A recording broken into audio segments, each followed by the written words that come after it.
Discover the heroes के मुअज़्ज़िज़ दोस्तों और सामीन अस्सलाम वालेकुम। नाज़रीन, आप में से किसी न किसी को मार्शल आर्ट सीखने का शौक़ ज़रूर होगा।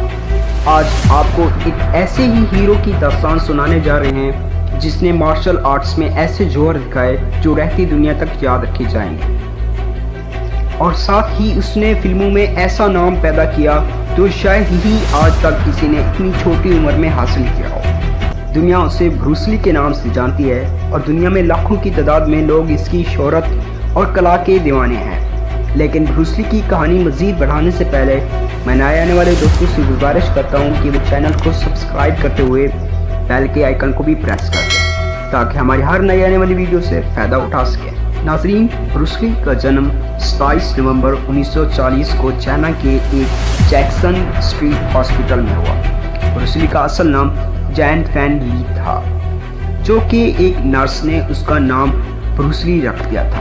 ब्रूस ली के फादर एक स्टेज एक्टर और सिंगर थे। ब्रूस ली अपने वालिद को स्टेज पर एक्टिंग करते बड़े गौर से देखा करते थे। ब्रूस ली के वालिद को एक्टिंग का बहुत शौक था। वो मशहूर स्टार तो ना बन सके, लेकिन ये एक्टिंग करने का जुनून उनके खून में मौजूद था, जो कि ब्रूस ली में ज़ाहिर हुआ।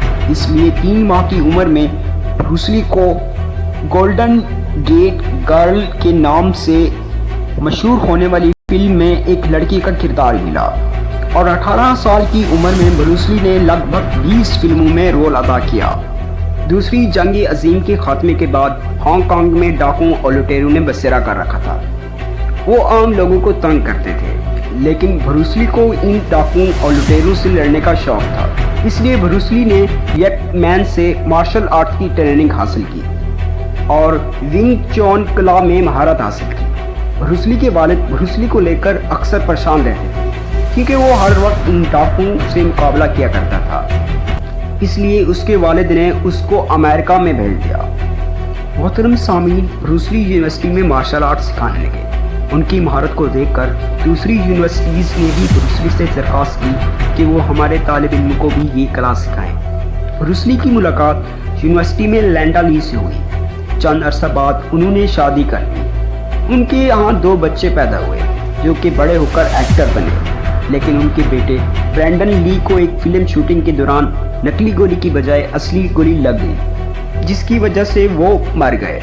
ब्रूस ली ने अपने शहर में मार्शल आर्ट्स की ट्रेनिंग के लिए एक स्कूल खोला, जहाँ पर वो मार्शल आर्ट्स सिखाते थे और ये मशहूर एक्टरों को भी ट्रेनिंग दिया करते थे। ब्रूस ली ने कई फिल्मों में हेल्पर एक्टर के तौर पर काम किया और उनकी बड़ी फिल्म 1971 को आई जिसका नाम बिग बॉस था। इस फिल्म की वजह से ब्रूस ली को वो शोहरत हासिल हुई जिसकी उसे उम्मीद थी। इसके बाद ब्रूस ली ने एक्टिंग की दुनिया में बड़ा नाम कमाया। ब्रूस ली के बारे में चंद बातें मुलाहजा फरमाएं। कहा जाता है कि ब्रूस ली की किक इतनी तेज होती थी कि शूटिंग के बाद कंप्यूटर की मदद से इनकी फाइटिंग सीन को स्लो किया जाता था, ताकि ऐसा ना लगे कि ब्रूस ली नकल में ऐसी एक्टिंग कर रहे हैं। दूसरी बात ये थी कि ब्रूस ली 2 उंगलियों पर पुशअप करते थे। उनका पंच इतना तेज होता था कि साथ खड़े शख्स को सिर्फ 1 सेकंड में गिरा देते थे। नाज़रीन इकराम, ब्रूस ली ने जिस तेजी से तरक्की हासिल की थी उसी तेजी से इस दुनिया से रुखसत हो गए। मई 1973 में ब्रूस ली के सर में एक अजीब दर्द हुआ।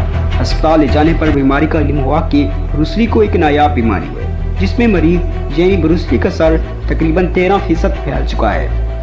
ब्रूस ली ने इसका इलाज करवाने के लिए अमेरिका का रुख किया। वहाँ ब्रूस ली की मुलाकात एक साथी अदाकार से हुई।